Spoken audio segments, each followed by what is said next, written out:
Hi guys, Amber Craft here, and today we are talking with Tamara Woods on our Author Indie Spotlight for February. We have been online too much today. Yeah, it's been a long day. So why don't you introduce yourself a little bit more than just your name like I did, and yeah. Hey y'all, my name is Tamara Woods, and I am an indie author. My latest book is called Bloodroses and Honeysuckles, and that's available pretty much on most places online, whether it's Kindle, Nook, whatever. And also, I am working on some cozy mysteries, and I do a lot of like writing community things. Like I have a group slash Tuesday Twitter chat called #WriteStuff, where writers talk about writing every Tuesday at 9 p.m. Eastern. I think that gives a right. Yeah, it's a broad overview of you. To say, yeah, because I watch you on Thursdays where you do the write-ins on YouTube, and then before my schedule changed, I had my #the tortured author, and then as soon as mine was over, I was able to jump onto your #write stuff. So it was nice just to keep it going all night for me. But you have Bloodroses and Honeysuckles, and you actually were talking about it earlier. I looked it up. It came out September 27th of last year. And I got a kind of sneak peek beforehand, so I was already in love with it before it came out. Aww. And and so of course I bought it that day, read it, and of course loved the whole thing that I got to read afterwards. Now you have it as women's fiction and contemporary, in those genres. What, I guess, was your inspiration for the story?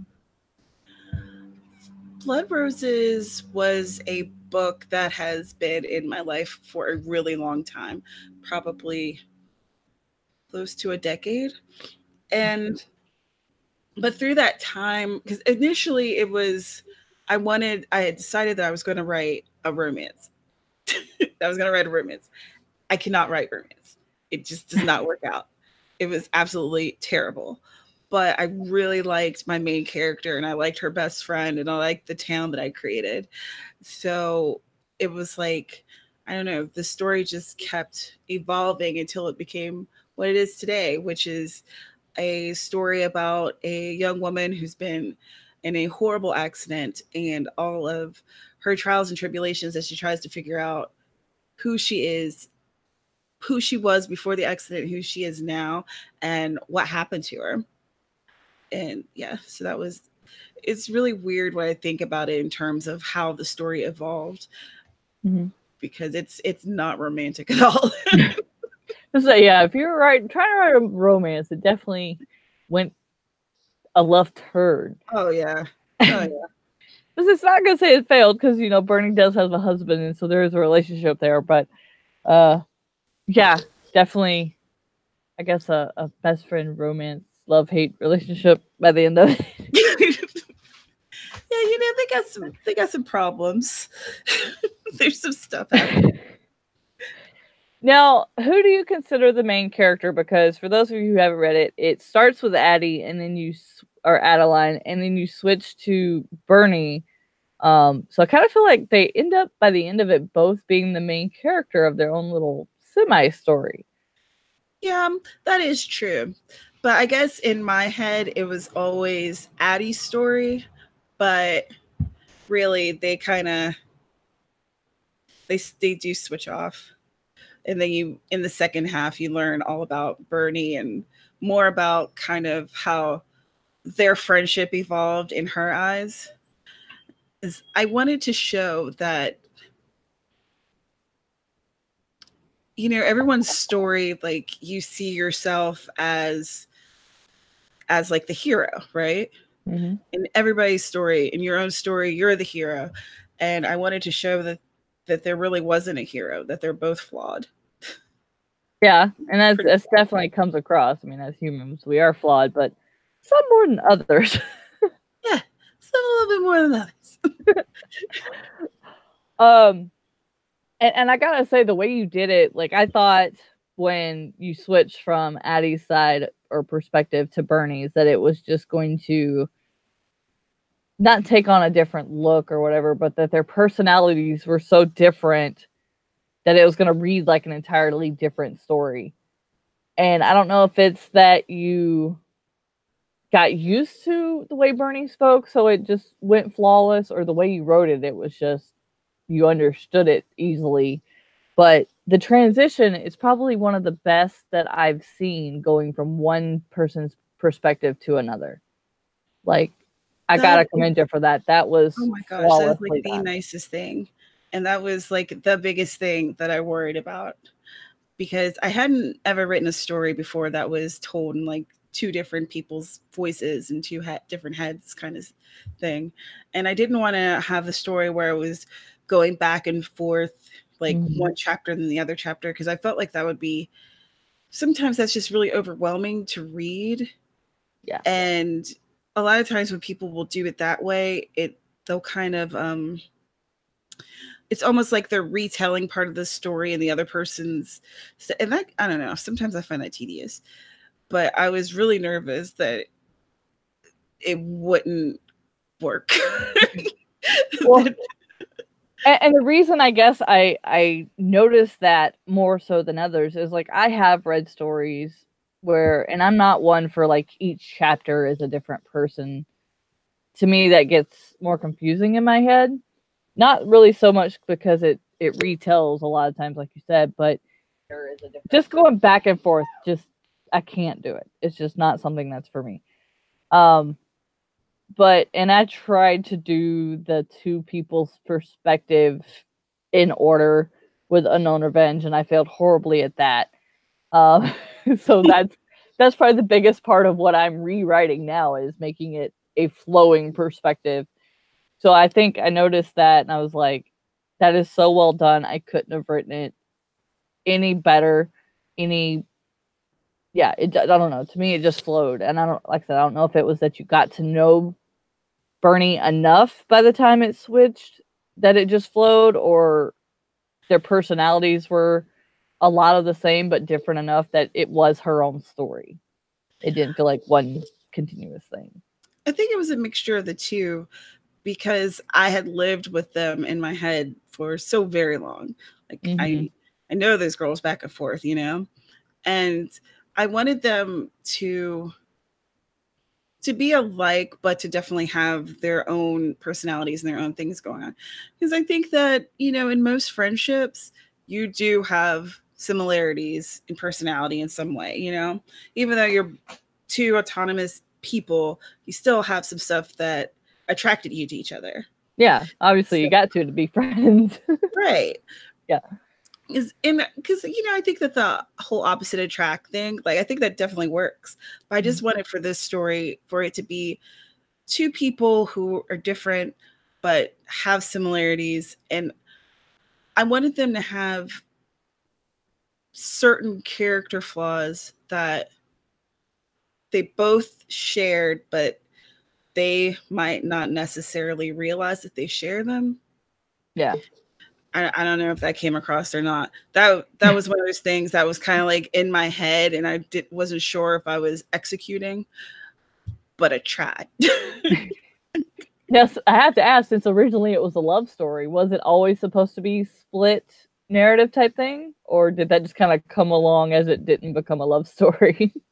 That kind of came along as it didn't become a love story. It was supposed to just be Addie's story, and she had met this guy named Mike, and Mike the mechanic. Yes, it happens.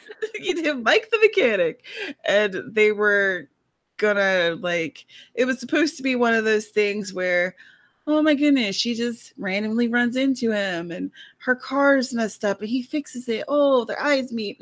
So much love. And I was like, this guy sucks. Oh, this sucks. I hate this guy. This guy sucks. Then it ended up being something so totally different. And well, I'm glad that it did become something totally different because it's great. thank you. I'm glad it did too, because that first story was terrible. Well, I like the idea of Mike the mechanic, but yeah, maybe not for Addie.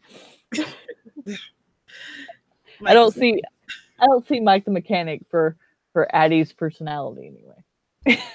Yeah, he didn't work out.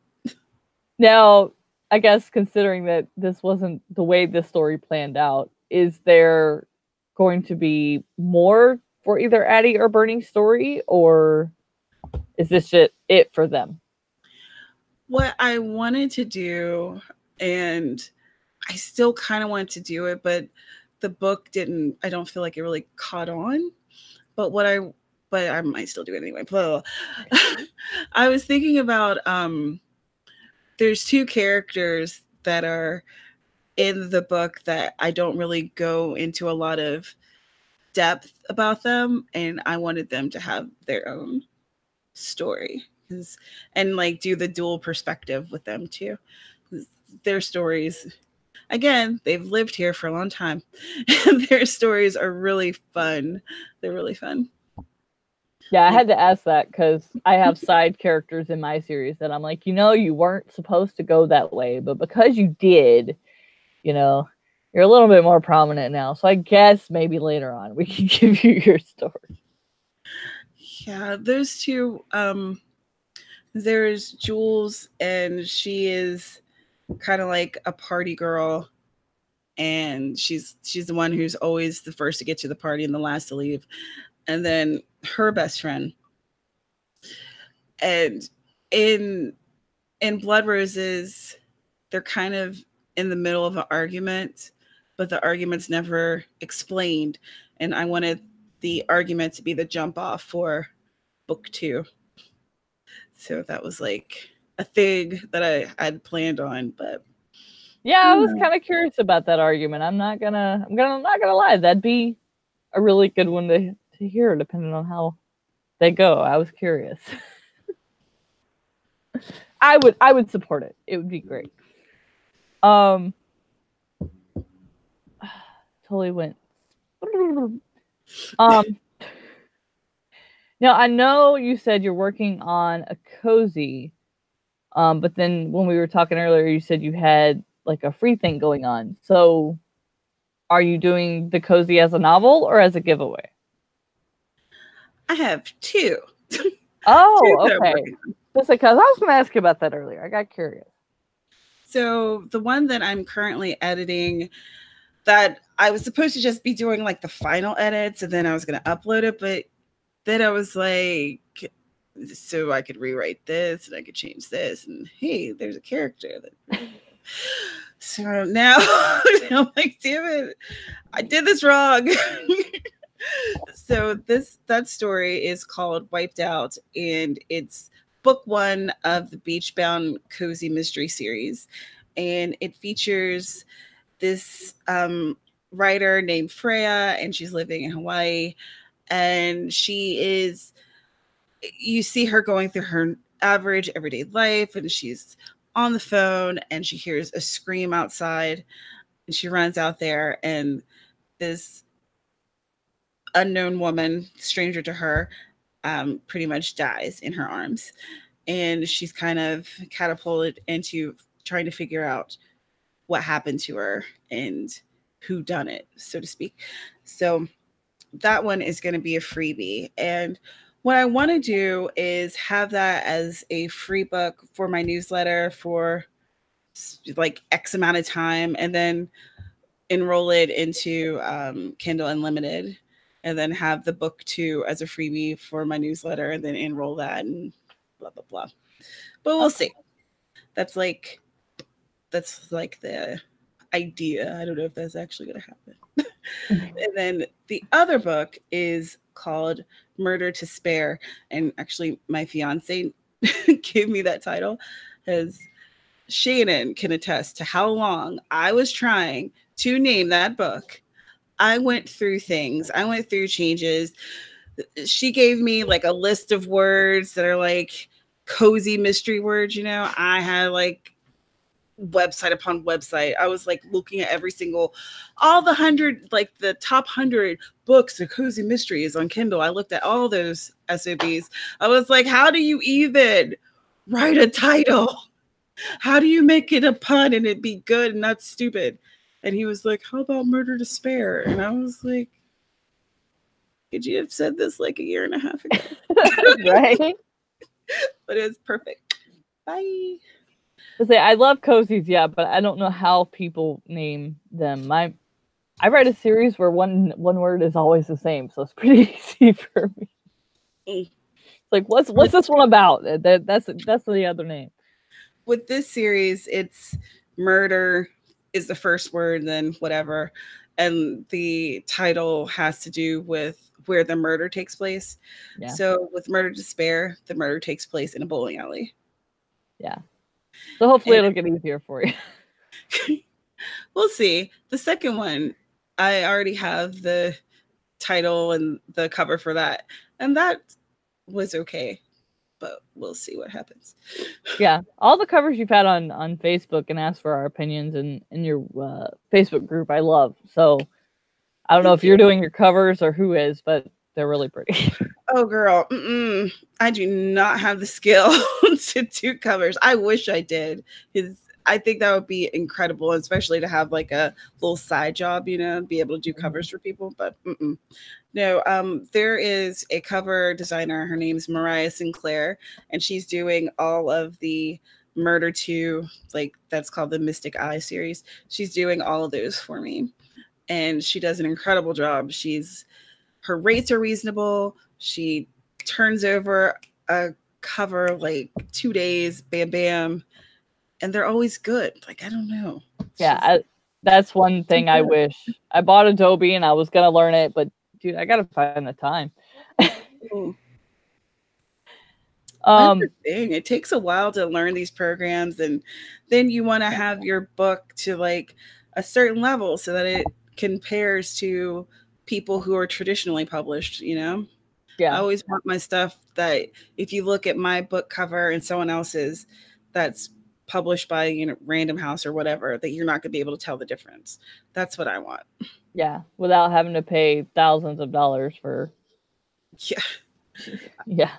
I'm already plenty in debt. I can't afford the $2,000 covers. Yeah. We did something on our self-publishing part 1 and 2 on Journey to Publication. We were talking about it, and I don't know how people pay that kind of money. I got lucky with my book, but I don't know how they pay that kind of money. Now, I know earlier you were drinking coffee and water. What is your go-to drink of choice for when you're writing? Coffee and water. Right now, this is another cup of coffee, and here's my water. Because I live on soda, like that runs through my veins. So I always like to wonder what everybody's drinking. Well, I'm doing keto, so I can't drink pop right now. But normally, if I'm drinking pop, it's Pepsi, Dr. Pepper, or ginger ale. And probably more likely ginger ale, because I'm a grandma underneath it all. Now, how long? I know you said that Bloodroses and Honeysuckles was with you for a while, kind of the same way with me with Unknown Love. How long, I guess, in general, have you noticed that it takes for you to come up with an idea and go from start to finish on a novel? To come up with the idea, my brain's pretty fertile, so I can come up with ideas pretty quickly. But it's the execution that I am kind of a little rough with still. So Murder to Spare has been about a year in the making, and Wiped Out has been about 4 months. But that one's a novella. It's about 30,000 words or so, whereas Murder to Spare is about 70,000 words. So that might be why there's like the big difference in time there. So, Probably so. so, you know, 4 months to a year. But I'm hoping that as I write more novels and just get better at the craft, that it'll start to take less time as I kind of learn how to make it better, I guess, for lack of anything that sounds very intelligible. I am sorry, you guys. We were just streaming for 3 hours for data, and I am trying to be like smart, and I don't think I got it. That's what I'm sitting there thinking. I'm trying to like think coherently and go in a correct order, but like my brain went off on that tangent. And I'm like, I don't remember what I was going to ask, so we'll just go to the next books, and we'll circle back around. It's all good. It's all good. But no, I was asking about the time and everything and length, because like I saw that the print length for Bloodroses was 336 pages, so I didn't know like what your standard length was, so I know that affects time, because that's 100 less pages than I wrote, but that means nothing when it comes to words. So yeah, for my novels, I like to keep them between, I never know page length, but between about 70 to 80,000 words, so that it's like a nice, full, complete story. But if someone is kind of like an avid reader, they can read it in a day or two, you know, if they have the time. yeah. See, I'm an overwriter, I will admit, but so I start at like 120,000 at the end of a first draft, and then I'm lucky if I can get it down to like 100, because everybody has those key phrases or words that they use a lot, so I'll usually give it to Jazz and be like, all right, just figure out how many words I said way too many times, and then we'll edit it from there. I am the exact opposite. And I think that's because I have a journalism background. So I learned that, you know, short, sweet, tell the story, little room as possible. So I end up have like a kind of a skeleton of a story that's 45,000 words, and then I'm trying to flesh it out. Yeah. Well, I learned with Unknown Revenge, I tried to do that, and that's why I think I went to each person's story and rewrote a lot, because I was like, I don't want to write too much, but then I want to get the story out. But I didn't understand at the time how third person exactly worked when you were telling more than one person's story. So that was definitely a learning curve for me after the book came out and the internet got better and more research was possible. Right. So yeah, I think we definitely, of course, learn with time and with each book, and as different resources become available. It's absolutely a learning curve, you know? Like this whole entire process is such a learning curve. And I think that it can be really daunting, especially to new writers, when they start thinking about like all the work that goes into it. But I love it. Yeah. Even when I'm complaining about it and you see me on Twitter and I'm like, I'm still editing, it sucks, blah, blah. But I like it. It's like, yeah, it's interesting, it's fun, it changes all the time. Even though I'm still editing the same damn book, every time I go to it, like I'm finding something different to do with it, finding a different way to say a thing, or a phrase that'll sound really good, or a description that I should have put here and now I can. And I'm like, whew, glad I caught this before I put this out there, you know? Yeah. So. Yeah, I think I was on my final edit when I realized that I had just bare bones and then ended up not liking the way I finally had Torin tell Katarina that he was a vampire. It was just like, okay, this is what I am, get used to it. And it was like, I didn't like that. Her reaction wouldn't have been okay. So I like told Jazz, I was like, find like the perfect spot for him to come clean, and like I'll just come up with something. So that was probably the other extra 5,000 words that I didn't plan on doing right at the last minute while I was technically had the manuscript uploaded and was trying to make the translations pages work the last 4 months. So good thing, I guess, it didn't work out, because I love the way he tells her. It's romantic and sweet, yet honest. So it's definitely a process all the way through from beginning to end. It really is. And I don't think that changes, you know? Even as you get better at it, I think that it's still a learning curve. Like, I follow Neil Gaiman because I love him with the heat of 1,000 suns. And he how many books does he have? You know, like, he's like freaking huge, and he still talks about like writing insecurities, and he'll still have like writing epiphanies and stuff. Like, and he's been doing this for decades. He's been doing this since he was just literally in a tiny apartment typing on a typewriter. Yeah. Because internet was not a thing. So like my gosh. So, you know, if the people who we kind of consider the greats are still going through the same stuff, then I think we're all right. Yeah. Yeah, I've gotten, I go on my favorite author, Christine Feehan. She's a paranormal romance writer. My mom loves her. Oh my gosh. The Ghost Walker series. We read that together. Yeah, she's probably the biggest section on my bookshelf, because I buy it in ebook, pre-ordered, so I got it the day it comes out, and then usually I take off the day or make it where I can go to Barnes & Noble and get the book and Instagram picture it and all this, and yeah, I'm crazy for her. But so on her website, she's got a blog, and she actually personally answers to them a lot. And when I was writing Unknown Love and just the whole process when I first started YouTube, you see a lot of insecurity in me. And even she was talking about, yeah, she has it all the time. And she puts out a book every 2.5 months.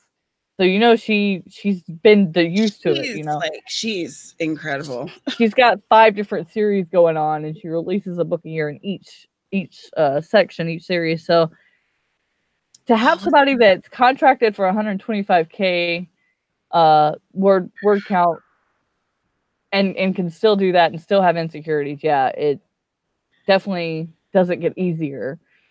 I don't think it does. I think just get better at it. Yeah. And I think for us wearing all the hats and having to think it all through a lot more than just saying, okay, this is the first draft, go fix it for me. You know, it definitely, not only do I think you learn more, but I think you appreciate it more. So you have to learn how to wear so many different hats. And even if you're not doing everything like yourself, you still have to figure out, how do you hire out for a book cover? How do you hire out for formatting, if that's something, or editing, or if you can't afford editing, how can you get this edited so, you know, you upload something and it doesn't read like crap? You know, it's like there's so many different things and aspects that you have to try to consider. How do you market? How do you find readers? Yeah. Once you find those readers, how do you talk to them?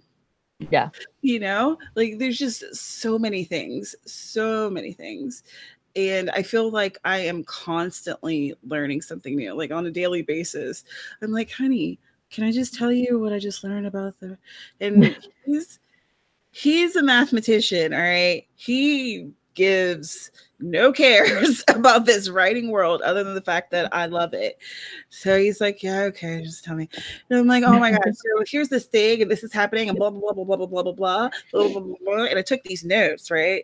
And I'm in this group, and they were having a huge thread about it, and I learned this and that, and he's just like, I'm sure he's thinking about math stuff. Yeah. He's just like, yeah, sure. Tell me all about it. Yeah, you know, you'll ask him 10 minutes later, and they'll be like, something about something. Something about writing. Yeah, he tells me like the first line. He's like, you said blah blah blah. And then you know that's when they tuned out. That's it. I think all of us as writers have probably experienced that with someone in our life. The blank stare of, yeah, huh? Mm-hmm. Yeah. especially when I start talking about like book drama on Twitter. Mm-hmm. it's, it's like, I don't know any of these books, any of these people. What are you even talking about? I'm like, Yeah. but no, listen, the representation was really terrible in this book. It's like, what are they representing? Like, Yeah. listen. Or you break down something in a book and they're like, where did you get that from? And you're like, yeah, as a writer you get it, as a reader you don't. I don't know how to explain it. Yeah. Now, oh, go ahead. no, sorry. Bloodroses is as you put it, a woman's fiction, contemporary, and then you're doing the cozies. Is there a certain genre you prefer to write, or you refuse to write, or both? Let's see. What? Well, I mean, I've learned that romance just is not my bag. Now, in these cozies, there might be like a subplot of a little bit of romance, but as the whole enchilada, no, that's not where I live. Before the women's fiction and before the cozies, I wrote horror and I wrote poetry. I was looking to see. All right. Nothing that I've written is on my bookshelf. I'm very great with self promotion. I'd like to tell you, I'm very good at it. But so I have a blog, penpaperpad.com, and on there I have a lot of like microfiction and flash fiction and shorter stories, and a lot of them were very much horror. And initially, I thought that was the track I was going to take, and I even did a short story anthology, um, the Appalachian Terror Trail, and I had like a group of horror writers who submitted and stuff, and we made this thing, and it was pretty cool. But I don't know, and I still like horror and I like to read it, but I don't think that that's what I want to write anymore. I think that if I decide to go with a different trail other than the cozies and women's fiction, I'll probably go into like thriller crime writing. I think that's kind of like my natural progression. Okay.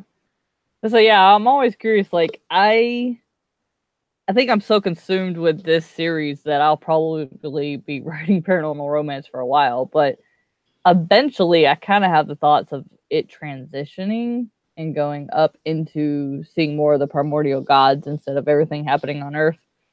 So that'll be a transition versus just stopping one series and writing an entirely different genre. I don't know that I could do that. We're kind of trying at the moment. I got an idea going, but we'll see. That's years from now. Let me get all these other characters out of my head first, and we'll see. With these two cozy series, Murder to Spare takes place in a small town in West Virginia, and the main character, her name is Issa, and Issa is a librarian, and she lives with her aunt. She had moved away, did the whole thing, or she left, went to school, did all that. She had a job, but her aunt kind of calls her back home to help her with the bookstore. And she gets back, she's helping her aunt, doing this thing, that, and the other. And she and her best friend end up finding a dead body at the bowling alley.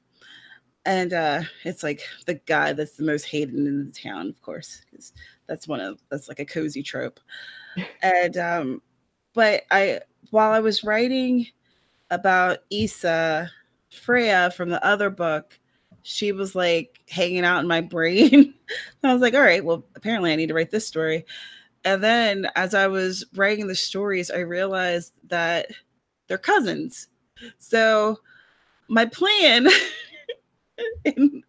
see if this happens, but my plan is to have them have a crossover book so that we'll have the series A, series B, and then crossover book that'll happen. And if both of these series keep going for a couple of years, then it'd be like a crossover every year, you know? Yeah. But we'll see. Because I don't know how well received it'll be, really, you know? And I don't want to write 30 books in a series and no one's reading it. You know, so well, we'll see. I think as long as you do it after, you know, you get to know the characters a little bit and not make it like book 2, you know, have it 3 or 4 books behind, I think that would work. I mean, to use her as an example, because I don't know of any others, like Christine Feehan had her Haven series, and then the last book, you kind of got to know a few of the guys in each book, but then in the last book, it kind of cuts off into one of the sisters is actually married to a biker, and then that starts the whole biker series. Mm-hmm. So I think it can be done very well. It just, you got to get that reader base curious enough, not just having the reader base, but get them curious enough to want to see it before you do that. Yeah. But you've got me curious enough about the cozies, just liking the covers and stuff, that I could see it happening. Well, I'm glad that you like the covers. I love the covers, and I am so nervous that my book won't be as good as the cover, which I guess is that's a great problem to have. But I'm just like, I hope that people like the book too, because I really love these covers, but I want them to like the book. Well, I mean, Bloodroses and Honeysuckles was a simple, well done, but simple cover compared to your cozy series, and that book was awesome. So I don't see a great cover being any less making the book great. So I think you're good. Thanks. It's, just writer insecurities, the stuff that I worry about when everyone else is like fast asleep. Yeah, I don't think we'd be actually good writers if we didn't have those thoughts at some point. Probably not. It's like you have to look at your work critically. There's sometimes I think I take it too far. Yeah, I think everybody needs to at some point take a step back, because you'll either drive yourself crazy or you'll change so much that the story isn't true to what it should have been all along. So, now when are you thinking the cozies will be out? That is one of those questions. Because since you know where you're at, since you know what you're thinking about changing. My hope, let's see, what is today's date? Today is the 16th. My hope is to have Wiped Out ready for our live stream next Saturday. That's a hope with that. If I can stop fiddling and effing with things and changing stuff, if I could just stop doing that, it would be possible. And with Murder to Spare, I want that to come out in the beginning of March. So both this year. You're going to be a busy girl. Oh yeah. The plan is to be pumping out books this year. Like I can't keep taking a year and a half, 2 years to write things if I'm trying to be an indie author and have a career as an indie author and actually be able to, I don't know, pay bills, buy food. You know what I'm saying? Like that works for some people. Yeah. It does work for some people, but those people are freaking lucky. I don't know what kind of good things they've done in their life that made them so blessed, but I don't have that particular blessing. So. Yeah, that was kind of the hope, was to get Unknown Love and Unknown Family out this year, but considering what I plan to do this year, because it didn't happen last year, and the progression of what's better happen this year, I'm going to be really upset because I'm going to lose a lot of money. It's just going to be too busy come June, July to be working on that. So I'll be working on my cover while I'm editing. That's as far as we're getting. Oh, that's but right. I'm working on like 3 books at the same time. So I feel your pain. It's a good pain, but it hurts. Yeah. Yeah, because when you're like, I really want this to be out. Also, I have another book I want to write on. Hey, at least you haven't written yourself into a corner. I started writing Unknown Happiness during Nano while I was actually editing Unknown Family. And then I got to a part where I was like, crap, if I don't redo Unknown Revenge, because Unknown Happiness is the main character is the sister from Unknown Revenge. I was like, if I don't go back and remember A, what the characters look like, and B, fix Unknown Revenge, then Unknown Happiness is just going to not fit. It's going to be from blonde hair to black hair to like, there's no way. So I had to put off all my thoughts and I just stopped where I was writing and put the outline I had. I was like, all right, now we got to go finish this, but I'm really itching to write, not edit. So I definitely feel you. I am making a kind of series Bible for both of them so that I can have like, and I want a physical copy where I can just flip through and I can see what people's traits are. And I'm trying to give each character like their own thing, you know, whether it's clothing or some personality trait or whatever. So I need to be able to see those and like locations and stuff like that. And then to have that available, because otherwise, you know how it is. You're searching through your document, and because you can't remember that one dude's name who was at the store that time in the story. And that sometimes that, or at least for me anyway, that takes like a long ass time to find the information, and I feel like I'm wasting time. So, but I haven't taken the time to make them. Well, if you want a outline or whatever, I can give you what I use, but I've just got a simple one right now. It works. But yeah, I'm the same way. I have to print mine out because I don't know if my computer will be set up, and my laptop's only going to hold so much, and the cloud is only available when you have internet. So, you know, I've had so many issues with laptops. I just don't trust them. Yeah. No. My laptop, everything is backed up onto my hard drive. I don't even have anything on the laptop. I have an external drive on my couch. Because like this laptop I'm using right now, I was looking at, I don't know, you know, like the flashback of like Instagram stories or whatever. And it was like a year ago. This thing was, I was getting it back from having it repaired. And that's like every single flipping year. I've been sitting at a laptop, not this one, other ones for repairs. And well, and you don't want to. Sorry, go ahead. In fact, when I got this laptop back, I was doing a live stream, and it was in the middle of a live stream that the UPS guy came, and I was like, "You guys, it's I remember that, yeah." Yeah.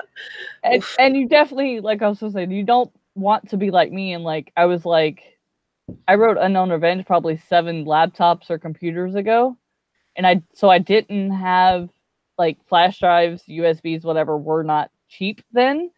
So I didn't have nothing but the physical book. Ooh. And until I figured out, I was retyping the entire book. And I got to page like 54 and I was missing 10 pages and I was freaking out. And then I remembered that I had an ebook on my tablet. And so I downloaded the e-copy and just copied and pasted everything to the cloud. So I saved myself a lot of trouble, but then I typed 54 pages before I realized I could do that. So at least you thought outside the box. Right? Well, yeah. If it hadn't been for that, I'd been like, I've packed every other copy of the book I have. I have 5 or 6 other copies. I was like, I'd had to order my own book to finish typing the book to edit it. So you definitely don't want to be in that boat. Nah, that's a lot.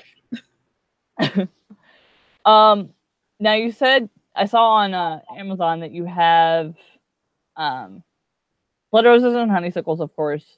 And it's just a Kindle edition. The other 3, are they all like short stories or? The Shaping of an Angry Black Woman is a poetry collection. The Appalachian Terror Trail, that is short stories. And then the Reverie. That is my poetry journal, actually. Myself and my friend Laura, we ran a online poetry journal for a couple of years. It's still available. I keep renewing the website every year because I just don't want to get rid of it because a lot of work went into it. And that was volume 1, because we were planning on doing an annual volume of readers submitting poetry and creating an anthology, but that was the first one, and then our interest kind of went left. Okay. Now, do you have any? You mentioned on Twitter a giveaway. Do you have something for everyone? Well, I was thinking that we can give away an ebook copy of Bloodroses and Honeysuckles. That, oh my gosh, I was trying to make a print copy of it, but after it was maybe a month and a half of me trying to get the thing to fit on Ingram Spark, I was like, you know what? No one's really hollering for a paperback, so I'm just gonna stop doing this to myself. Stop. But yeah, I don't know how to do a giveaway though. Oh, we can do like Dana did. I can just put everybody's name in a bucket. Okay. I can do that. I got a notebook right here beside me. No, not her subscribers. Who's on right now? She's like, but she's got so many subscribers.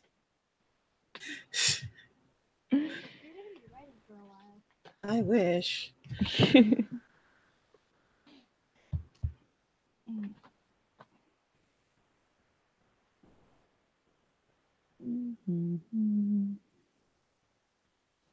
Guess I should have been thinking about that beforehand. I could have been doing this already.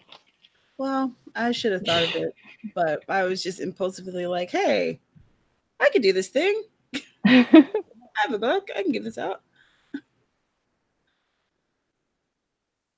Yeah, I wish I knew how to. Oh, I'm like, why am I saying hello? You got on the stream. My daughter just got on the stream. You can read my copy. I'm not. She goes, I want to be in the hat. So confused.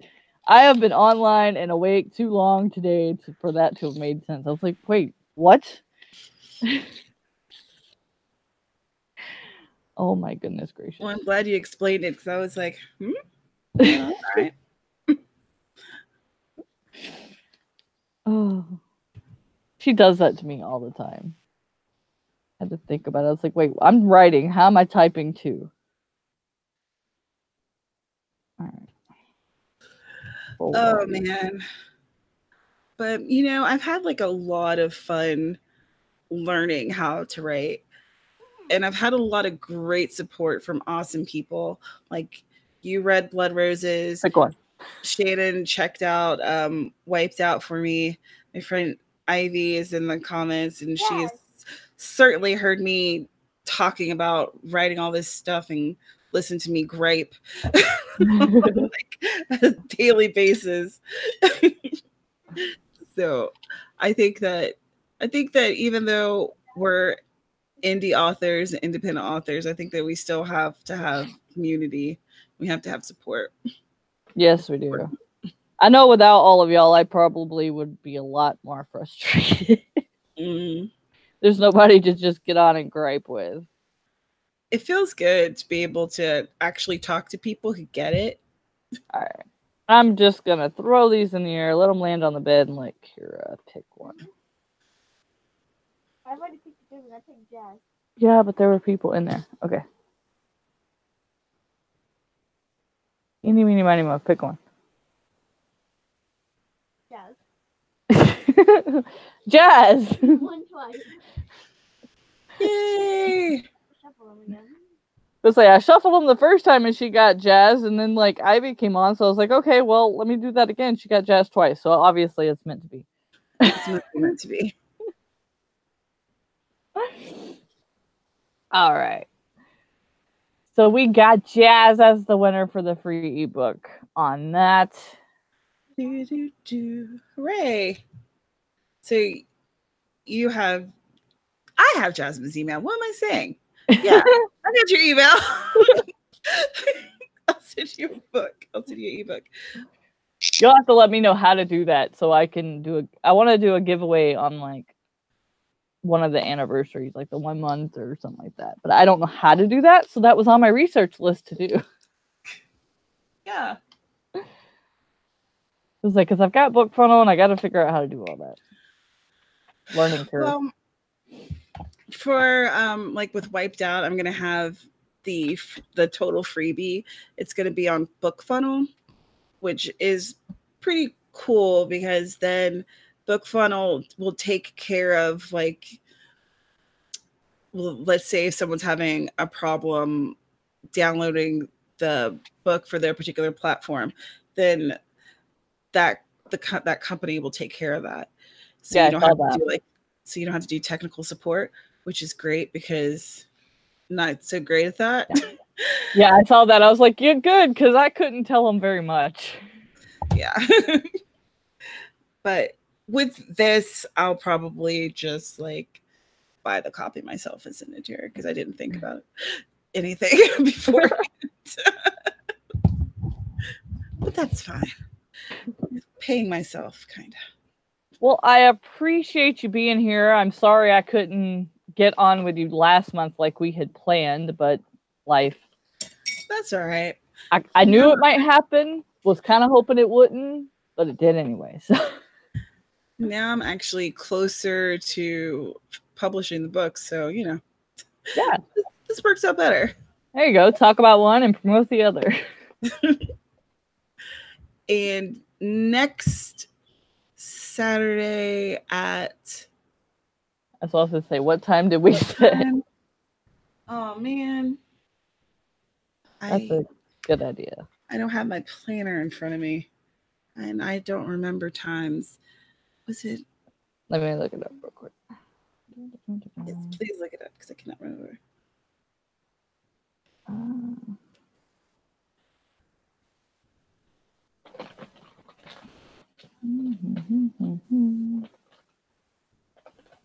Get past all the pictures of our headshots here.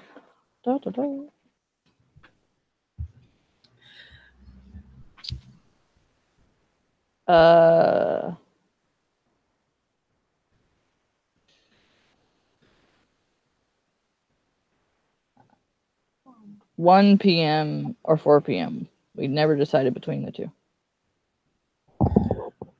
I think she said we'll go with 1, and then Alina said she could stay up if everybody could do 4.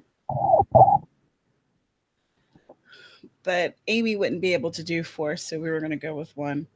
Okay. And she would need to do it later, and she'd said that she didn't mind if we went on without her. So yeah. So I think we agreed 1 p.m. Excellent. So, and that'll be on my channel. If y'all want to read Newsletter Ninja with us and learn about writing some bomb-ass newsletters and learning how to reach out in a better way to our readers. So I'm probably going to make this a monthly thing, and we'll be doing some type of writerly book because I own a lot and I need a reason to like read it from beginning to end and not just like looking up the information that's pertinent for the moment. Yeah, I learned a lot so far. I'm about 3/4 of the way through it, and I want to hurry up and try to do the video and then or do the live stream and then put it into practice. Because that's the one thing I have not done is a newsletter. I had barely enough time to write the book, much less try to get everything ready. So with overtime, there's some people who put out newsletters every week, and I'm just like, what are you talking about? Like, what do you have to say? Teach me your ways. That's my problem. For as much as people say I talk, I don't feel like I have a lot to say in a newsletter. So I've kind of been pushing it off, but I do want to get one going. So kind of get a following going and let them know where we're at on each book. So I'm glad we picked that one first because that's something I need to do. Me too. It's definitely something that I bought. I bought that book, I don't know, early last year or something. And I realized that I still hadn't read it. And it was like, that was like one of the top 4 most important books that I needed to read. And I was like, all right, how can I make myself read this? I know. I'll make a group event. Then I'll have to read it. Yeah, it keeps me on check. I'm like, I gotta hurry up because like 2 days ago I was only halfway through it. I was like, I've got to read this. I'll run out of time. So yeah, that's my every break read now. Excellent. I have read like the first few chapters, but the plan TM is to do that this weekend and actually like dig in, read it, write some notes. I'll probably write down some questions or something, or just to kind of get you guys' opinion on it and what you liked, what you didn't like, some stuff maybe that was confusing, and maybe some stuff that you felt should have been expounded on more, and stuff that like, you know, you didn't really work for you, what you didn't find helpful. So, and I like that our group, we're all at different stages with newsletters. Right. So it's like we'll get to have a pretty big cross section of like either starting at the beginning or you've been sending out newsletters for like years, like Alina. Right. And I'm like in the middle. Yeah, I'm the newbie. The intimidated, not having started it yet. It's not too bad. The part that I find the most daunting is creating a schedule and actually sticking to it. Yeah, that's my problem. That's the intimidating part. I have not mastered that. Well, thank you for joining me today and being my author spotlight for this month. I thoroughly enjoyed the interview and talking with you all day. Thanks for having me. Really good time. Yeah, and I got to get with Dana because I got to get to reading her book because I'm going to make her marches. You're next, Dana. Just a fair warning, Dana. I got to get to reading, so hurry up and send me that free copy so I can get you on for next month. All right, guys. Until my next video, until we see you next weekend on Tamara's channel, and as soon as she gets that link up, I will actually add it to this. So pre or post, we've got that going. We will see you guys later, and make sure you check the link down below. Blood, Roses, and Honeysuckles is down there for ebook order, and we will see you guys later. Thanks for joining. Bye. Bye.